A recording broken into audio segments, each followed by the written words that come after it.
Hi, this is Josh from Dollar Store Reviewer, and here we are looking at the shape-shifting robots from Dollar Tree, aka Dollar Tree Transformers.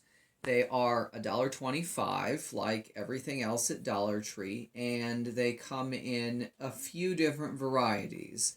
I saw four on the day that I was in Dollar Tree. I saw a car, a plane, and two tanks. I went ahead and picked up the car, and I also picked up the plane, which to me kind of have slight Autobot Decepticon vibes.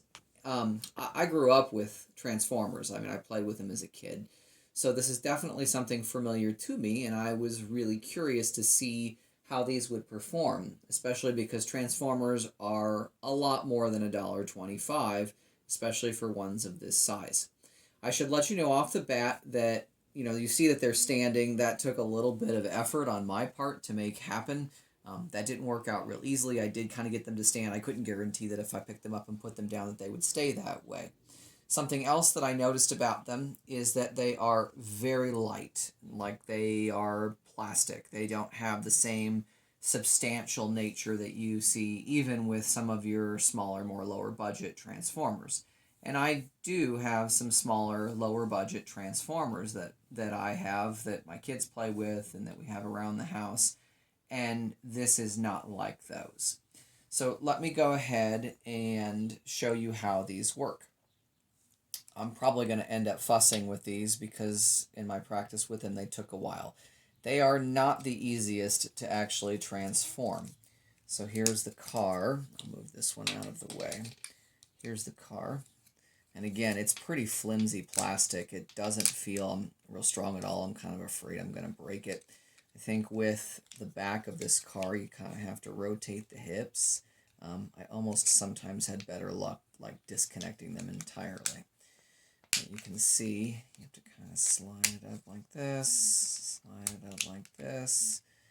And eventually, I mean, sometimes even Transformers can be a little bit finicky, but this definitely takes a little bit of practice to get everything to kind of snap into place. There are little holes on the sides that you kind of make fit in. And eventually, if I'm lucky, and I can't guarantee that I'm going to be lucky, which makes this a pretty accurate video, I can kind of get it to look like a car, sort of. Gotta get that tab underneath. There's little holes there. So I can't quite, probably if I fight a little bit more, there we go. I can kind of get things to mostly look right. You can see it took me a little while. Again, I'm not a newbie to Transformers, but this one it takes a little bit of work. And even now it's not quite right. So I'm going to kind of leave it there. It's mostly transformed. If I played around with it some more, it's going to get there. For the plane, this little like Starscream Decepticon knockoff, it's weird because the legs actually have a little knob. You can see where my thumb is. There's a little knob, and it plugs into this little hole here in the center. To transform it, you actually have to disconnect it.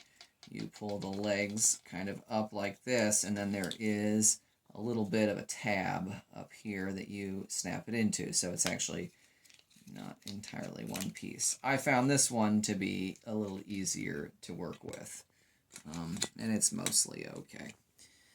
So there you are. Those are your Transformers that Dollar Tree sells. They are exactly what you pay for. They are light, they're cheap, they're not the easiest to transform. I mean, they're adequate, like a really young kid. I think these are listed for ages 3 and up. A young kid probably is going to have a little bit of trouble transforming them. But, if you're looking for a knockoff Transformer, maybe. I would tend to say, though, that unless your budget is just super tight, you're probably better off going for the real thing.